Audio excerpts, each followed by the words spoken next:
நான் எந்த கால கட்சிக்காரரை கூட்டு தேடி பார்க்க மாட்டேங்கிறேன். எங்க மரியாதை கட்சி கட்சியில மரியாதை சொல்லிட்டு நீ இந்த கட்சிக்கு என்ன செஞ்சு யோசிச்சு பார்க்கணும்.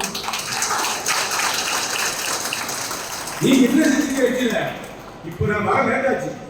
ஒரு சின்ன தனிப்பட்ட வேலையும் இன்னொரு வேலையும் சுப்ரீம் கோர்ட்ல எனக்கு இப்போ கேஸ் நடந்துட்டு இருக்கு. ஏன் சம்பந்தமாக தம்பி மாரிசுமார் டெல்லியில இருக்கப்ப எனக்கு கேரளாவை சேர்ந்த வக்கீல் பழைய உயர்நீதிமன்ற நீதிபதி தான் எனக்கு ஆஜராகிறார். அவர் வக்கீல சுப்ரீம் கோர்ட்ல இருக்காரு. சிபிஐக்கு வழக்கு போட்டது சம்பந்தமாக விசாரணை நடந்துட்டு இருக்கு.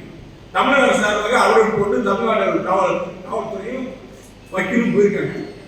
இதற்கு சார்பாக வந்து ஒரு 4 வக்கீல்கள் இருக்காங்க. விசாரணை நடந்துருக்கு. இந்த வரை கேட்டு பார்த்தா இந்த முடியல. எனக்கு ஒரு 2 மணி நேரம் இவ்வளவு பிரச்சனைக்கு மக்களே கட்சி நிகழ்ச்சியில தவறுனா கட்சி நிகழ்ச்சியில தவறுனா பயன்படுத்தினா டெல்லியில வழக்கு பதிவு பண்ணிருக்காங்க. சம்மன் போட்டா டெல்லிக்கு தான் போகணும். டெல்லிக்கு தான் போகணும். அங்க போய் தான் நடந்துக்கணும். நான் பயந்துக்கிற நடவடிக்கை பின்தங்கி இருக்கா. யாரு சிபிஐ வந்தாங்கன்னா சிடி வந்தவங்க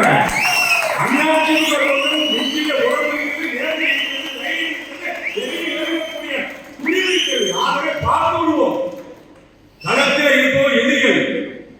அவங்க யாராக இருந்தாலும் எந்த ரூபத்தில் வந்தாலும் எப்படி வந்தாலும் சந்திப்பதற்கு அண்ணாதிமுக தொண்டன் தயாராக இருக்கிறார்.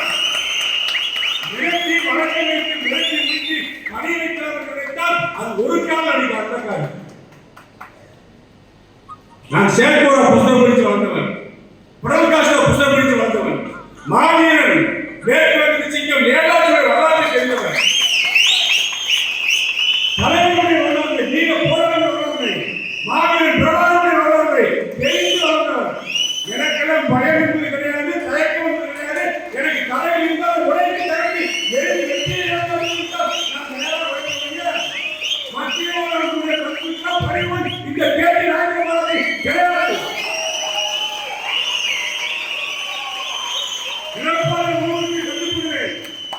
புரட்சித்தலைவர் எம்ஜிஆருடைய தோளை கொண்டு காலில் இருந்து அவருடைய கரத்தை கைப்பற்றி அவரை பார்த்து இயக்கத்துக்கு வந்தவன்.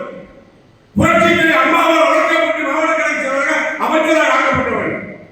புரட்சித்தலைவர் எடப்பாடியால் இன்றைக்கு மாநில அமைப்பு சபை உருவாக்கப்பட்டு அமைச்சராக தொடர்ந்தவன். இன்றைக்கு எடப்பாடி கரையில் இருக்கக்கூடிய வீரவாதிகள் தென் மாவட்ட வீரவாதிகள் ஒன்றாக நான் இருப்பேன்.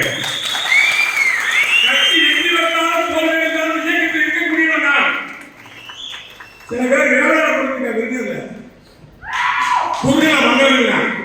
குறுநில மன்னர்களா அண்ணா திமுகவை இருக்கிற திமுக வந்து நான் குறுநில மன்னர்களா என் கூட இருக்கிற வாரத்தில் வரலாம்.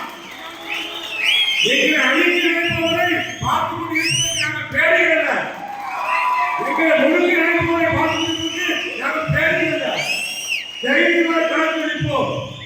திமுக எதிர்த்து எடப்பாடி சொல்லிவிட்டார். நீயே வர கொடுக்க, நீயே வர போறவங்க எங்க நெருங்குறேன் அப்படின்னா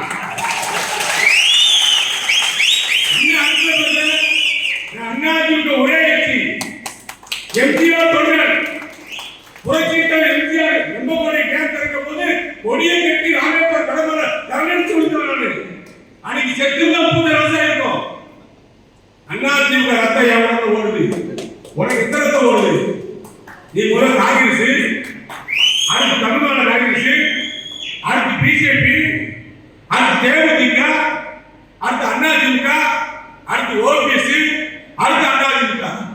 வெக்கமாக உனக்கு நீ வந்து ஏமாற போகிற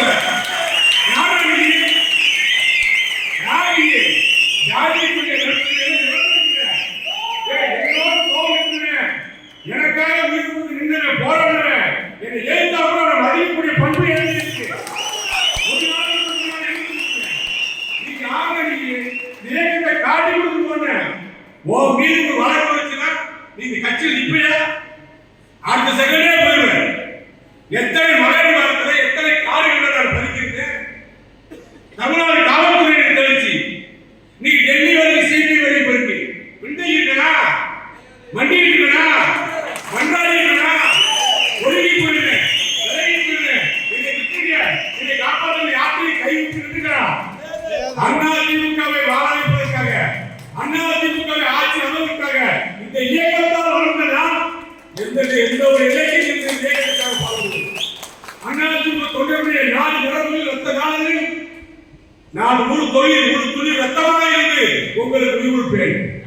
எடப்பாடி எழுதிய கட்டளைகளை கட்சியுடைய 3வது அத்தியாயம் அந்த எடப்பாடியார் அவர் எல்லோரையும் நம்புகிறார், எல்லோரும் அரவணைத்து செல்ல வேண்டும் என்று சொல்கிறார்.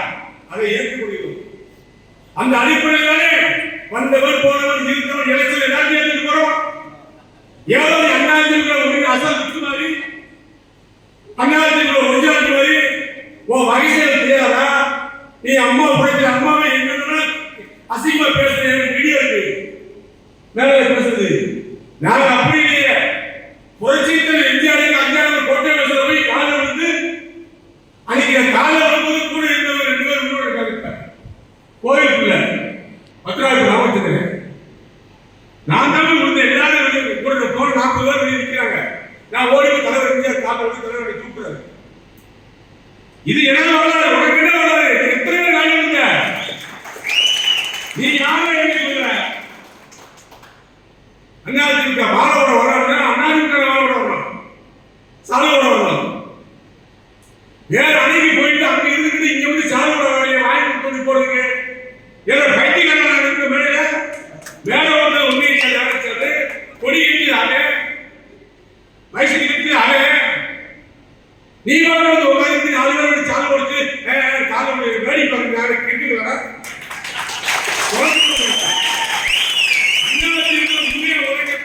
நிச்சயமாக நானா வந்து சேவை செய்ய தயாரா இருக்கேன். விருதுநகர் மாவட்ட அண்ணாதிமுக காவல்துறை பொய் வழக்கு போட முடியுமா? யோசிக்குது. காரணம் யாரு? கேட்டார் பாட்டி பத்திரிகை வந்துடுவாங்க பயம்.